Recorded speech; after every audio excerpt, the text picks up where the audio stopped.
And now, it's time for another Dice Tower review with Tom Vasel. Hey, we're taking a look at Kitty Paw, like one of those little statues with a kitty that comes like this. It's cute. It's overbearingly cute. But what Kitty Paw is, it's a game in which you're going to have a pattern card, and you got to fill that pattern as fast as you can. Here's how it plays.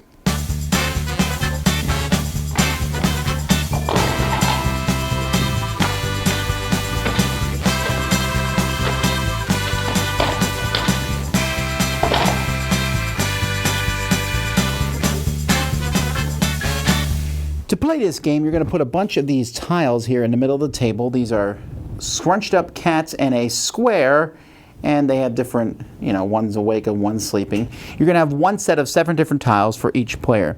You're going to make a stack of cards with -1s and then -2s and all the way down to -3s on the bottom. Each player is going to get a box card. You have several box cards out here that have different colored cats on them. Each player will take one of these cards, level off the top of the deck, and you begin.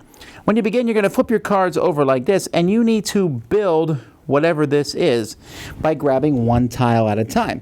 So you're doing it as quickly as you can, grabbing the tiles and building. So I do this, and I also need to have a cat in my box here. When I'm finished putting this together, so you can see I have built what it shows here on the card, I'm going to stick my fist out and meow. I'm the lucky cat. Everyone else has to immediately bop my fist, and the last player who does not do that will flip their card over and lose a point. Everyone else will discard the card, but except for me, because I'm going to keep my card. We all draw another card, turn everything in, and you will do the same thing.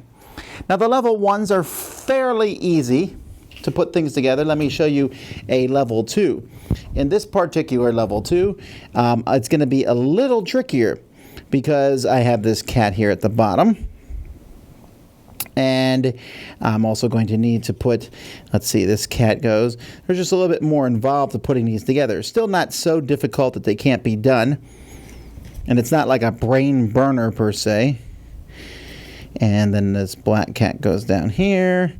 This cat goes there. And then I have this cat, which is going to go in. I need to find the box version of that cat.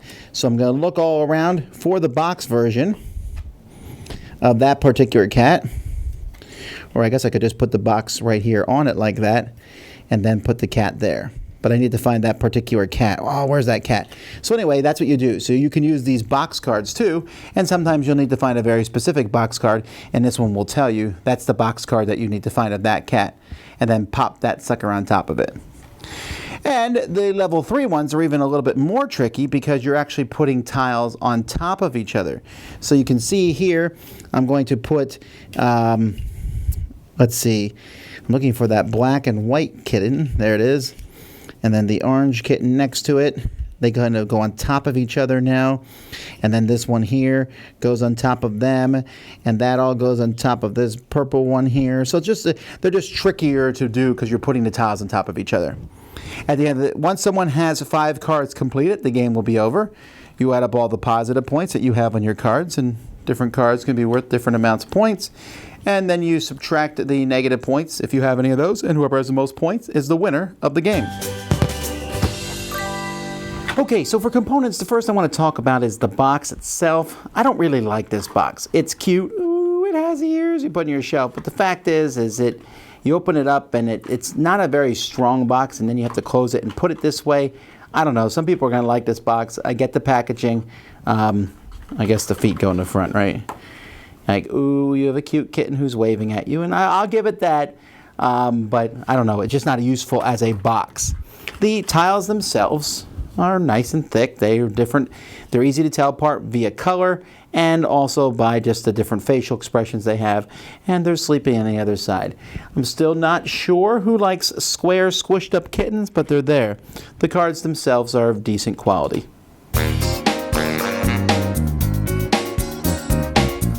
Now this game almost feels like a set because Renegade, one of the publishers of this, also made another one of these games with dogs. A very similar feel to it. The dog one is a little bit more puzzly, I think, than this one is. This game is just speedy. Now, Is there something out there where people just like cats in the shape of squares or cubes?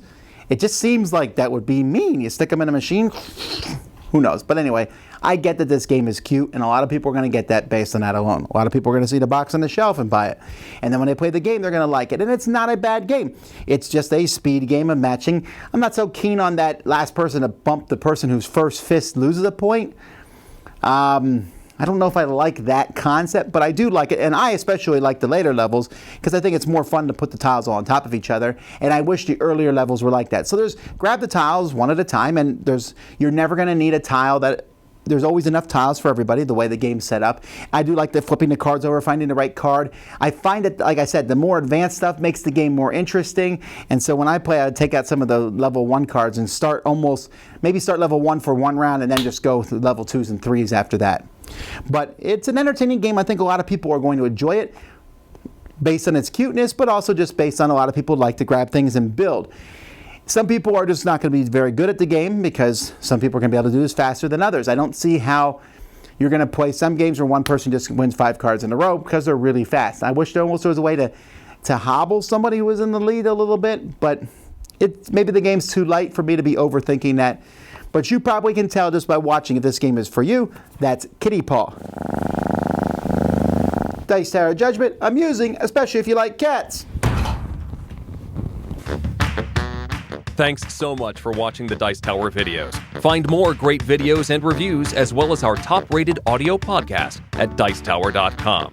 You can also find other great shows at DicetowerNetwork.com. I'm Eric Summerer, and you've been watching The Dice Tower. The Dice Tower is sponsored by Cool Stuff Inc., where you can find great games for great prices. Cool stuff in stock. Check them out at CoolStuffInc.com. Shut the door!